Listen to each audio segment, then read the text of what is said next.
만약에 찰스 디킨스의 고전 소설 위대한 유산의 주인공을 현대 심리 상담실로 데려온다면 어떻게 될까요? 오늘 우리는 현대 심리학이라는 돋보기를 가지고 주인공의 마음속 깊은 곳, 그 행동 뒤에 숨겨진 상처와 욕망을 하나하나 들여다볼까 합니다. 니스칠은 나무의 결을 숨길 수 없다. 디킨스가 남긴 이 문장은요, 주인공 피비 평생에 걸쳐 겪는 고뇌를 정말이지 딱 한마디로 보여줍니다. 신사라는 화려한 니스칠 뒤에 감춰진 그의 진짜 속살, 그 나무의 결은 과연 어떤 모습이었을까요? 바로 이게 오늘 우리가 파헤쳐볼 핵심 질문입니다. 자, 한번 상상해보세요.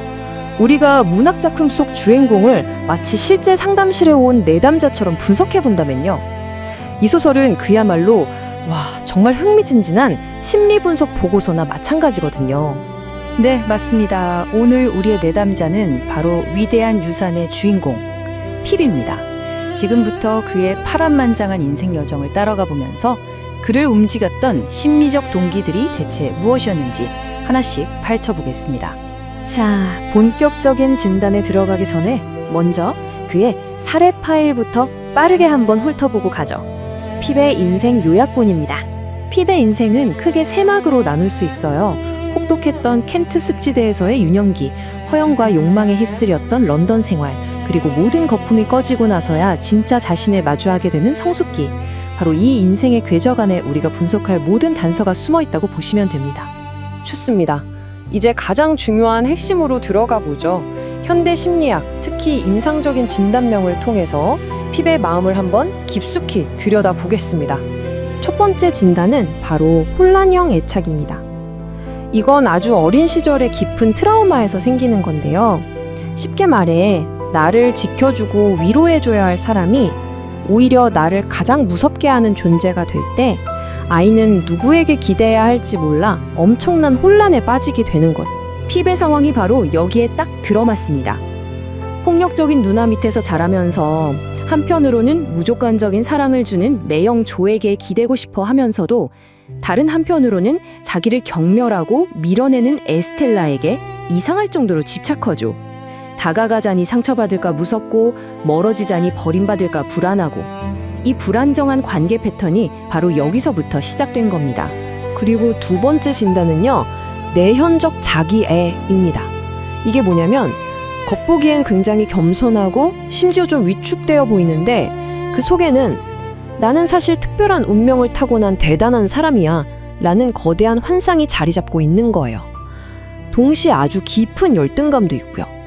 이 극과 극의 감정이 내면에서 계속 충돌하는 거죠. 핍의 행동을 보면 이게 아주 잘 드러나요. 자기를 조건 없이 사랑해준 매형 조를 부끄러워하고 무시하잖아요. 그러면서 에스텔라는 한 명의 인격체로 보는 게 아니라 자기의 신분 상승을 증명해줄 트로피처럼 여기죠. 결국 신사가 되겠다는 그의 거창한 꿈은 타인에 대한 공감은 쏙 빠진 채 오롯이 자기 가치를 증명하려는 처절한 몸부림이었던 셈입니다. 자, 그렇다면 이 모든 행동들, 그 가장 밑바닥에 깔려있는 핵심 감정은 대체 뭘까요? 그건 바로 결함, 수치심, 도식입니다. 좀 어려운 말 같지만 쉽게 말해서 나는 근본적으로 뭔가 잘못된 사람이야. 나는 사랑받을 자격이 없어. 같은 생각이 뼈에 깊이 새겨져 있는 상태를 말해요. 이 끔찍한 수치심에 불을 붙인 건 바로 에스텔라의 그 한마디였죠. 어머, 손이 왜 이렇게 거칠어? 그 한마디에 핍의 내면에 잠자고 있던 수치심이 완전히 폭발해버린 겁니다. 바로 그 순간부터 자기 존재 자체가 부끄러워진 거죠. 그래서 어떻게든 이걸 감추려고 자신의 뿌리를 부정하면서 신사라는 가면 뒤로 필사적으로 숨으려고 했던 겁니다. 이 수치심이야말로 핍의 인생을 끌고 간 가장 강력한 엔진이었고 동시에 그의 모든 불행의 시작이었어요. 자, 그럼 진단만 하고 끝낼 순 없겠죠. 만약에 핍이 지금 21세기의 상담실을 찾아온다면 우리는 그를 어떻게 도와줄 수 있을까요? 한번 가상으로 치료 계획을 세워보겠습니다. 어떻게 하면 이 깊은 상처를 치유할 수 있을지 같이 한번 따라가 보시죠. 핍을 위한 치료 계획은 크게 3단계로 볼 수 있을 것 같아요. 첫 번째는 그의 가장 깊은 상처인 수치심을 직접적으로 다뤄주는 거고요. 두 번째는 끊임없이 스스로를 괴롭히는 내면의 비판적인 목소리를 잠재우는 겁니다. 그리고 마지막으로 다른 사람들과 건강한 관계를 맺는 법을 다시 배우는 거죠. 자, 첫 번째 단계는 도식 치료라는 걸 활용하는 거예요. 여기서 아주 강력한 기법이 바로 심상 재구성이라는 건데요. 이게 뭐냐면 말 그대로 상상을 통해서 과거에 아팠던 기억 속으로 다시 들어가는 거예요.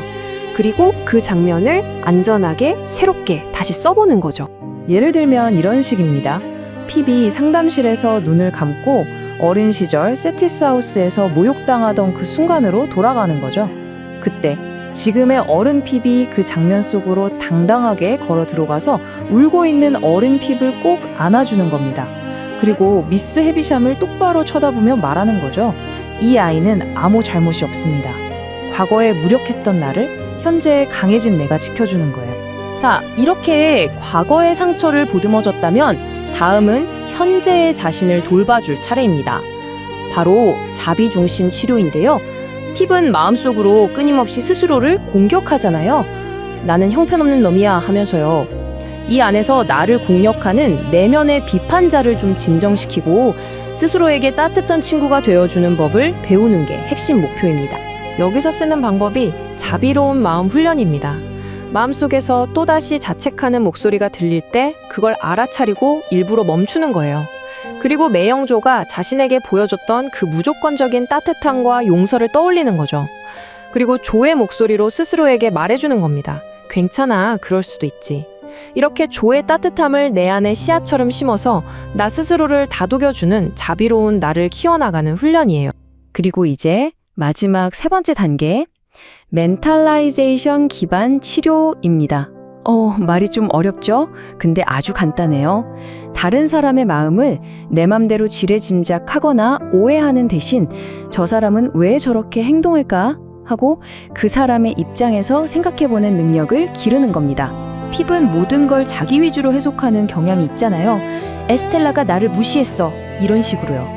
이 치료는 거기서 한 걸음 딱 물러나서 상황을 객관적으로 보게 도와줍니다. 예를 들어 에스텔라가 왜 그렇게 차가웠을까? 그게 단순히 나 핍이 싫어서가 아니라 어쩌면 그녀도 미스 헤비샴 밑에서 사랑받지 못하고 자라서 감정을 표현하는 법 자체를 몰랐던 건 아닐까 하고 생각해보는 거죠.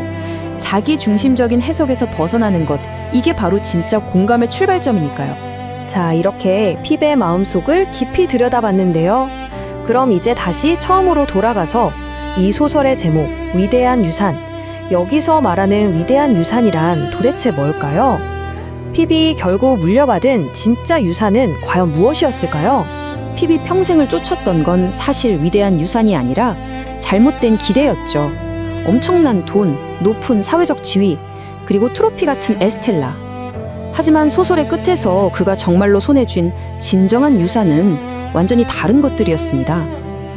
바로 자기를 위해 모든 걸 희생한 메규이치의 눈물겨운 사랑, 어떤 상황에서도 자기를 믿어준 조의 굳건한 의리, 그리고 이 모든 걸 깨닫게 되는 정말 뼈아프지만 소중한 자기 성찰이었죠. 마지막으로 여러분께 이 질문을 던지면서 마무리할까 합니다. 19세기 핍의 이 처절한 몸부림이 과연 그냥 오래된 소설 속 이야기일 뿐일까요? 한번 생각해 보세요. 지금 우리가 SNS에서 또 사회에서 그토록 인정받고 싶어하고 더 많은 부와 더 높은 지위를 갈망하는 이 모습이 어쩌면 핍이 쫓았던 것과 똑같은 또 다른 형태의 위대한 기대는 아닐까요? 우리를 정말 소중한 것들로부터 점점 더 멀어지게 만드는 그런 헛된 유산 말이죠.